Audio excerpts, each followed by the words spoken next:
All right, so I want to talk about this for a while, the Skydio X10. I had an opportunity to fly it a few weeks ago. I got crazy sick just like a few days afterwards. I had to go to the hospital. It was bad. And the world, as you probably can tell, has been in complete disarray since then. So I didn't really want to kind of clutter people's thoughts with this, but I figured a few takeaways. So the new drone is a remarkable improvement over the prior drone. I actually had flown the X2 for the first time ever at the Colorado Drone Show, around the same time. And the X2, is a little bit more relevant to the X10, but I'll talk about the X10 specifically.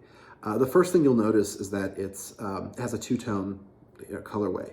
So it actually allows for better line of sight flying. So you have that spatial awareness, so you know which way is front, which way is back. A very common problem for a lot of these public safety applications, right? Where folks are not flying FPV, they're flying line of sight and they get disoriented. I knew that was it's a big case with a lot of other platforms used by public safety. Other thing you'll notice is as you fly the drone, it's noticeably quieter. Now the S2, S2 Plus, and even the X2, they weren't by no means quiet. They were actually pretty damn loud. But this is noticeably quieter, probably orders of magnitude than the predecessor.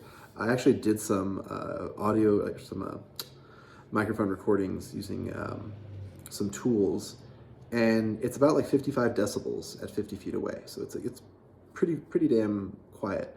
The obstacle avoidance works at full speed, which is something that's pretty remarkable.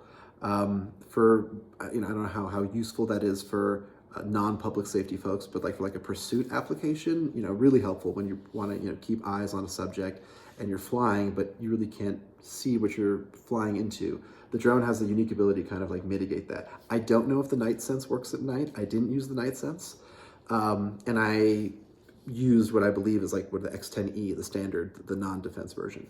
I did a bit of a range test, flew it well over a mile.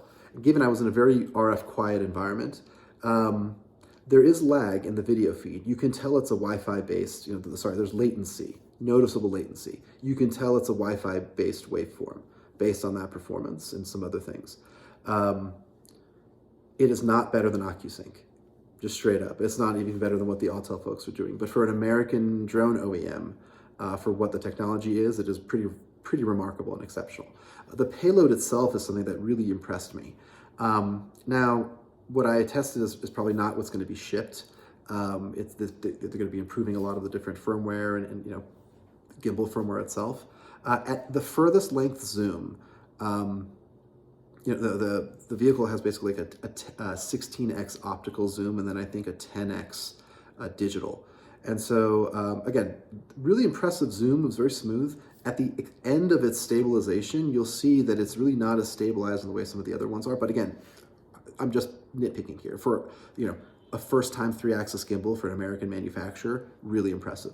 And then we'll go, honestly, what I was really most impressed with, and I've been a little bit critical of Skydio in the past because all that onboard compute just for obstacle avoidance seems kind of like a waste, quite frankly. But then seeing how they're able to use these smarts for, radiometry, for example, really impressed me. So I happen to be near some solar panels, coincidentally, so I decided to go and check it out. And you're able to draw a box, and I should mention, I flew this without signing any paperwork with Skydio, and out of respect to the company, I wasn't going to share any of the footage that I filmed during it about the screenshot or anything else. I just want to give you my own experience. The UI is noticeably better. You have a ton more options. Shout out to Charles Wood and his team, who've done really a remarkable job. Really, I think, pushing the best user experience and UI in the industry. The ability to actually draw a box around, say, an array of solar panels, and then the sensor, and I should be honest with you, because it was a daylight, it wasn't dark, I wasn't really able to check out the fidelity, but you could see the sensitivity of the new Boson Plus, being there. You could see kind of how the range of temperature. It has the ability to actually average the temperature. So you draw a box around an array of solar panels, and it'll show you the range from the low and the high, and then the medium, the middle point of temps over a given area on the screen. That alone is actually really helpful, and I'm excited to see how they're able to kind of add some more smarts into automating some of this. and then getting that data. And again, I didn't get to check out any of their Skydio Cloud, Skydio Connect, that type of stuff. The payload is not swappable in the way you would think. You have to use tools to swap it, kind of like the Autel drones currently. But just even having that I understand for manufacturing capabilities, it's probably cheaper. They make one airframe, they have different payloads, or they make one airframe with a specific radio module, etc. The pricing, and now as it's come out, I can tell you like the pricing ranges, and it's actually pretty competitive. It's anywhere from like 17 grand all the way up to like 50 grand if you get every single option for all the gears, right? But I would say well equipped and typically equipped, probably between $17,000 and $23,000, which is actually pretty good value when all things considered. An NDA compliant, drone that has all these capabilities. Didn't really notice the aircraft obviously flies for longer, right?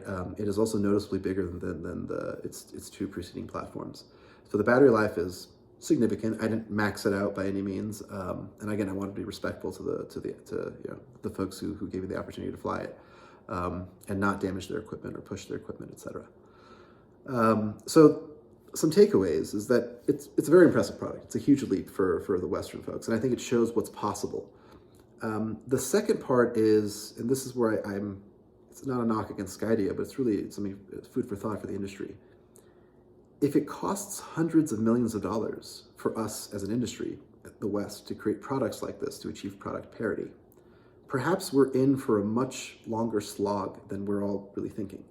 And I'm curious, everybody else's thoughts. Does it really cost us much to make these types of products? I'm actually starting to think maybe yes. Recently Quantum Systems announced their Series B raise of over $70 million. Between Quantum, Skydio, and Brink, between the three of them, they've raised almost $1 billion collectively. And I'm not here to pick on Brink, but I should mention Skydio and more so Quantum have had really big commercial success. I think Quantum is very objectively the leader in Group 1 eVTOL. They've got an amazing leadership team, and they have been able to execute really, really well.